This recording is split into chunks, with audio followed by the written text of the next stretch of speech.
welcome back to the channel. This week, we are taking a scenic drive from Olifantsfontein to Centurion, exploring a route rich with history and hidden gems. Along the way, I discovered suburbs I'd only heard about, each with its own unique story, from industrial hubs to tranquil green spaces. Join me as we uncover what makes this journey so fascinating.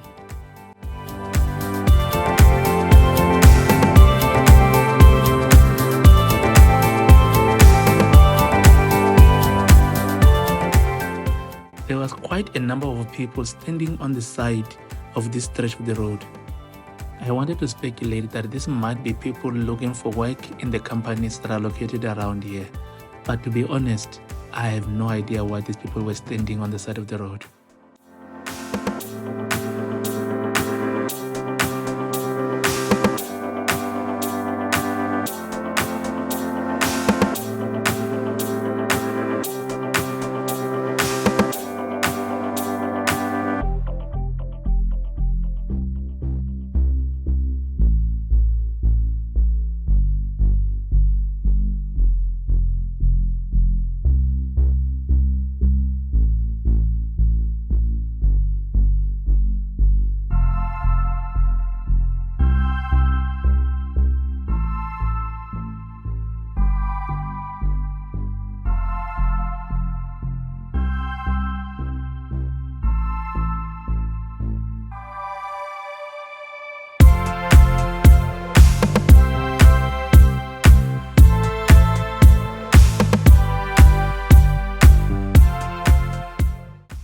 On the left here is the Madibatleho Middle School, located in Olifantsfontein. It goes from grade R to grade 9.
While driving on this road, you might actually think that Olifantsfontein is a rural area, but I promise you, this place is actually very close to some of the urban centers in Gauteng.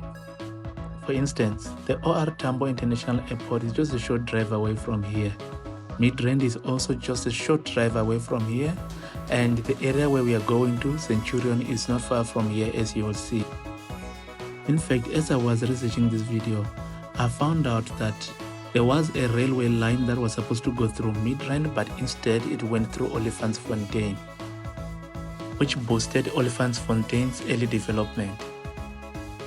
The Olifantsfontein railway station, which opened in 1892, served both Olifantsfontein and Midrand. The station remains part of the metro rail route between Pretoria and Johannesburg via Kempton Park and Germiston.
is something that I'm sure most people do not know about Olifantsfontein.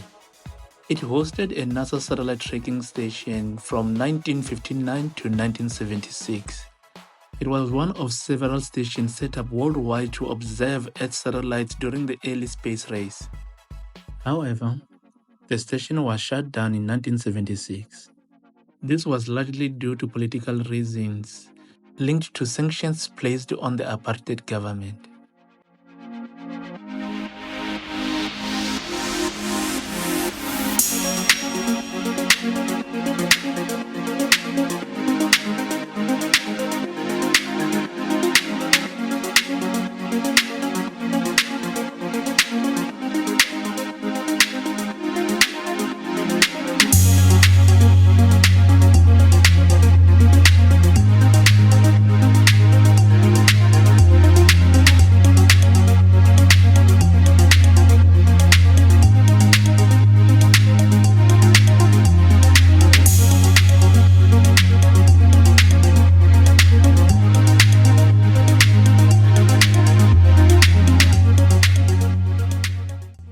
To the left of this road is where Midstream starts.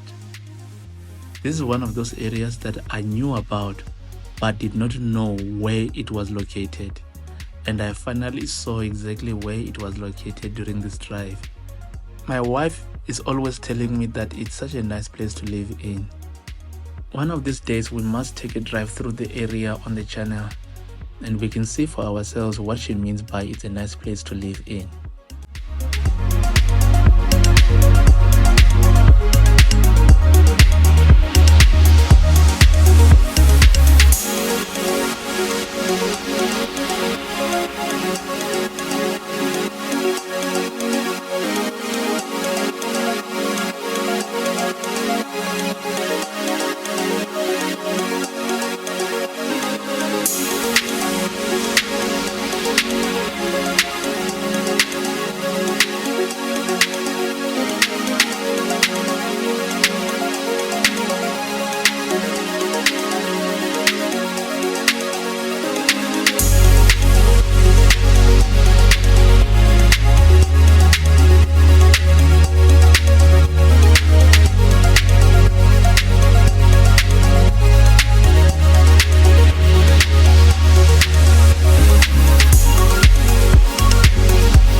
It's always interesting to learn about the origins of the names of places I drive through.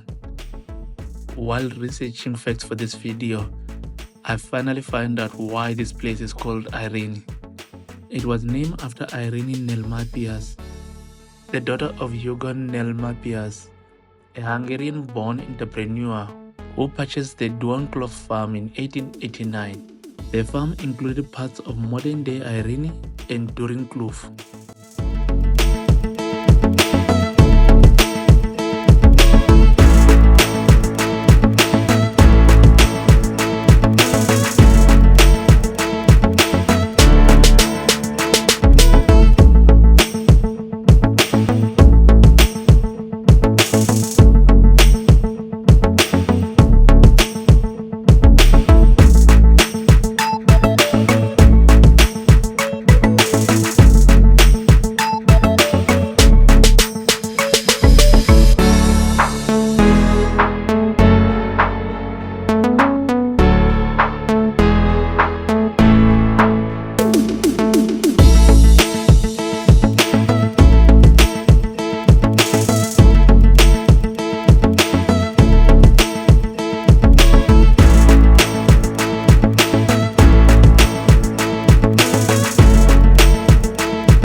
I've driven on the M18 to and from the N1 many times before.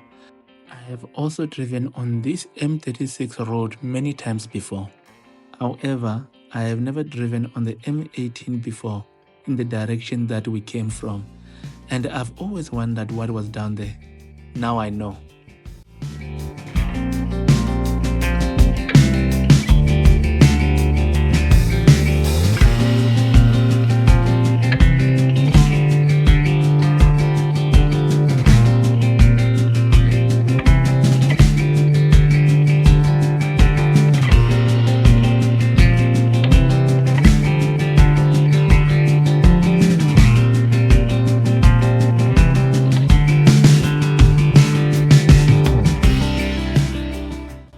Here on the right is the Irene Link Shopping Center.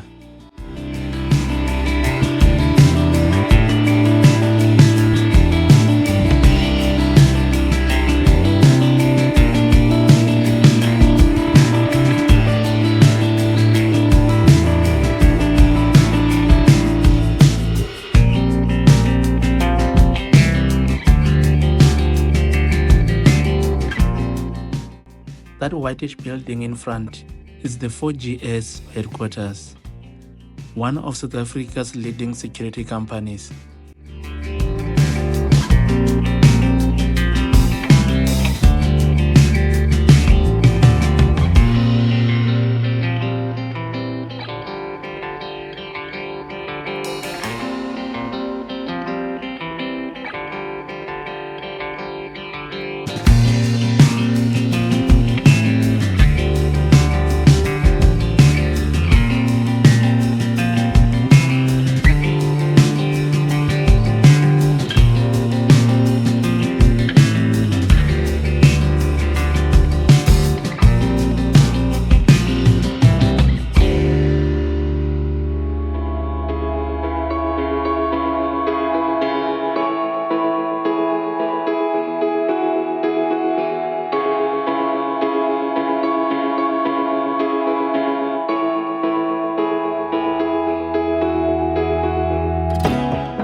The Hoovers emerged from the Lyttelton Township, established in 1904.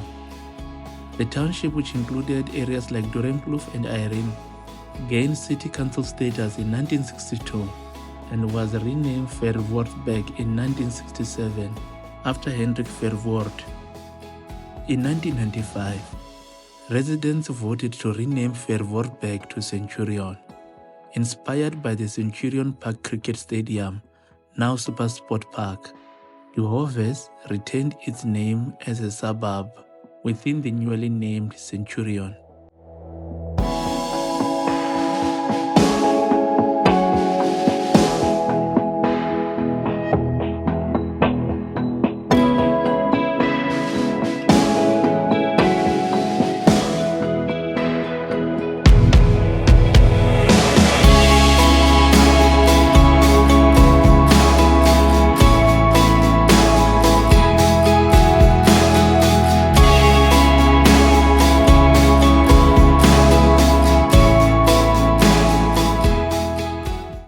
Now, if you do not know who Hendrik Verwoerd was, he was a South African politician and prime minister, widely regarded as the architect of apartheid. He was born in Amsterdam, Netherlands. He moved to South Africa at the age of 2. A psychologist and an academic, he edited the national newspaper, The Transvaaler, before entering politics with the National Party.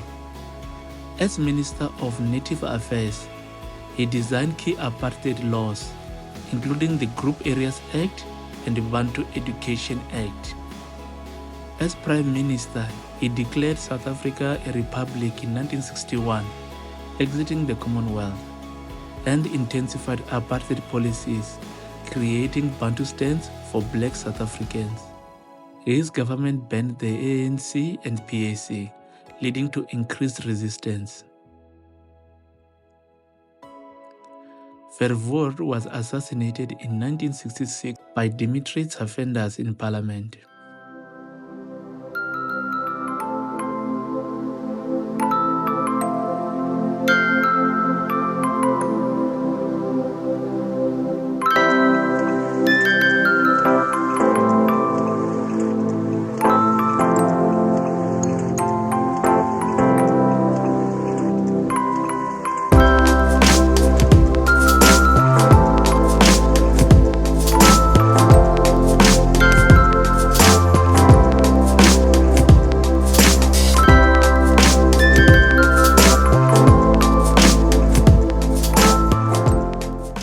Alright, enough history for today.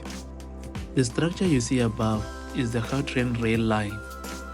The Centurion Gautrain station is just coming up ahead.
This is where you will find the Centurion Home Affairs Department. And with that, we have come to the end of this video. Thank you for tuning in. And if you have not done so, please consider subscribing. See you next week.